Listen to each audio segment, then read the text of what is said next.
G'day Spurs fans, Paul the Hotspur hippie here, the only psychedelic soccer show on the internet. And I'm just enjoying life as a Spurs fan at the moment. I'm enjoying all the feel-good vibes. I saw a quick video this morning because I wondered what happened at this point during the game where James Maddison was going to take a corner and he clearly put the ball outside of the quadrant. And I thought, that's a bit weird. I mean, I know he's, every player tries to take an inch, don't they? See what they can get away with. But what was he doing? And I saw there's a clip going around. All the Bournemouth fans were giving him a load of grief, saying Gareth Southgate don't want to pick you. You're flipping rubbish. I believe the song goes. You're flipping rubbish, Maddison. And so Maddison, in front of them when he was taking the corner, he purposefully put the ball outside the circle, just so the linesman caught it back, and then he turned and smiled at the crowd and got them on side. And I think that's the best way to play that thing, with a laugh and a wink and a smile. And I'm liking the cut of Maddison's jib on the pitch. He's fast becoming a Spurs favourite, as a lot of our players are, though. I mean, it's hard to pick him. It's too early to say shades of 81, but 81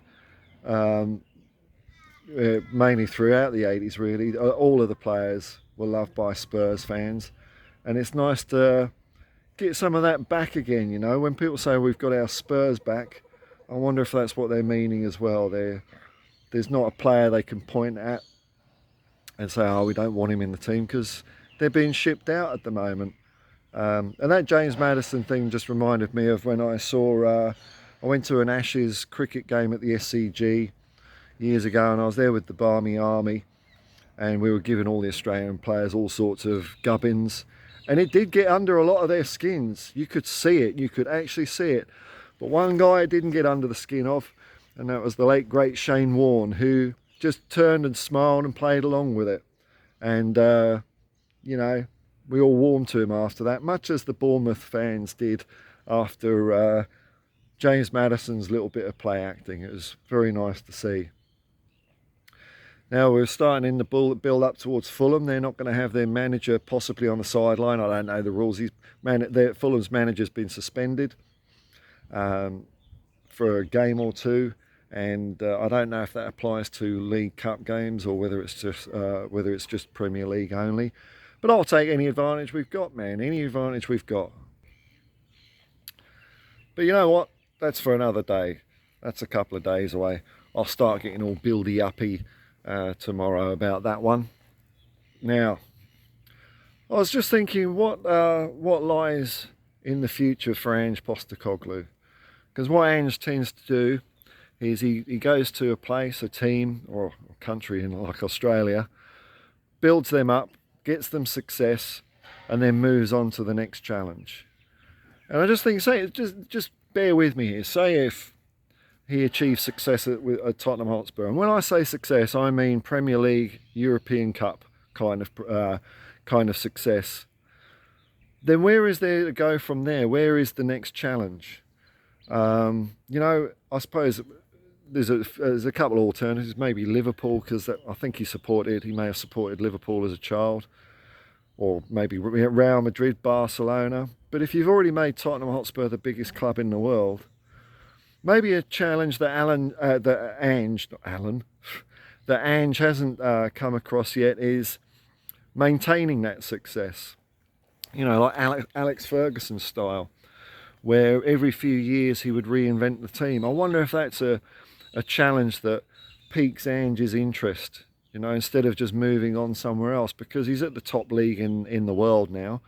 And if he makes us the top club in the country, which I think he'll do, I don't have a doubt. You can forget Man City and Pep Guardiola.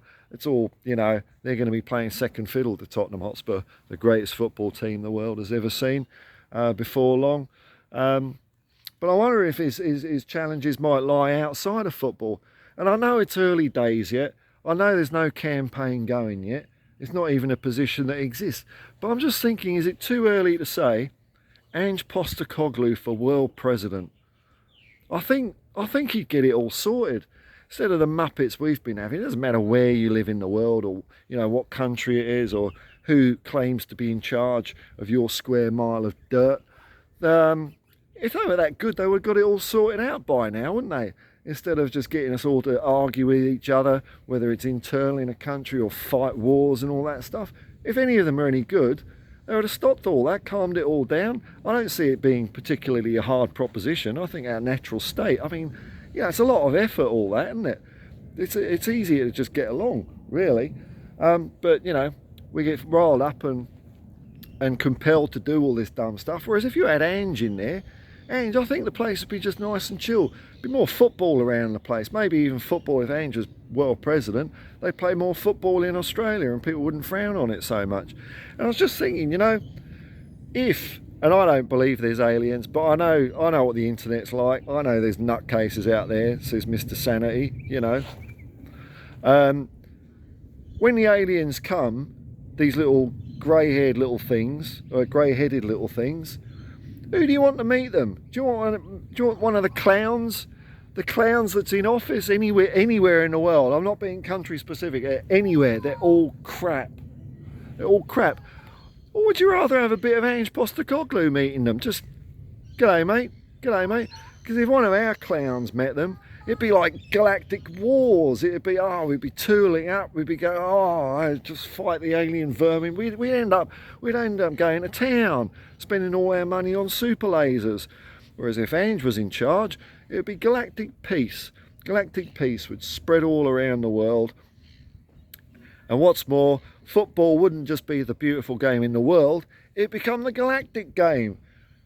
You'd have the Galaxy Cup of football. Wouldn't that be amazing? You might have to have certain rules, you know. I don't know what sort of life forms could be out. I mean, there's none. Let's face it, there's none. But just for the nutters, that's just for the nutters. You know, you might be playing a team of squids or something like that, or cockroaches, I don't know. So you might have to finesse the rules a bit. But nothing's impossible for Ange. I just reckon getting a guy like that instead of, you know, a humble guy, instead of someone who claims that they know that they're, you know, that they are a good leader, just get Ange. So I'm saying, I think I might be the first to say this. I think it's time, Ange Postecoglou for world president. You know, imagine all the people living lives in peace. Postecoglou. Imagine. Anyway, enough of that. I did make a good find this morning, and I have to thank someone in the chat, because it's been a mission of mine. Now and then it pops into my head. You know the cockerel on top of our football? Doesn't really look like a cockerel, does it? And I've tried to find what bloody bird is it? Because I don't, you know, I didn't want us to have some sort of mythical creature, you know, like Newcastle have got. Newcastle's badge has got a half horse, half seahorse on it. Seahorses don't have hooves, mate. And what's more than that, Newcastle, they've also got, well, it's either a normal sized lion in a tiny castle or a massive lion in a normal sized castle. And either way, there's no room for its legs. It's almost like half lion, half castle. Was the lion trapped up there since being a cub, like a foot binding sort of thing, to make its lower half shape the same size as the inside of a castle? Were Newcastleians, Novocastrians, were Geordies? Did they have big trebuchets with like livestock firing up at this giant lion in a castle, way out of the way and shape like that? So I'm not one for fictitious creatures in football crests. I want to keep it in the real world. And lo and behold, someone in the chat today came up with the missing ingredient. It's a game cockerel. It's a game cockerel. So if you look at a game cockerel here, doesn't that look right? So I don't know, it's just something I've been looking for years, and now I'm well on the path, and I'm satisfied that we haven't just taken a chicken and made it look like stupid. We've taken a proper cockerel, a game cockerel, and we've stuck it on our ball. So you know, so in summary, James Maddison's cool, Ange Postecoglou for president, world president, and we've got a proper animal on our badge, unlike Newcastle United. Until next time, when we start the build up to Fulham, peace and love, man, peace and love, and come on you Spurs.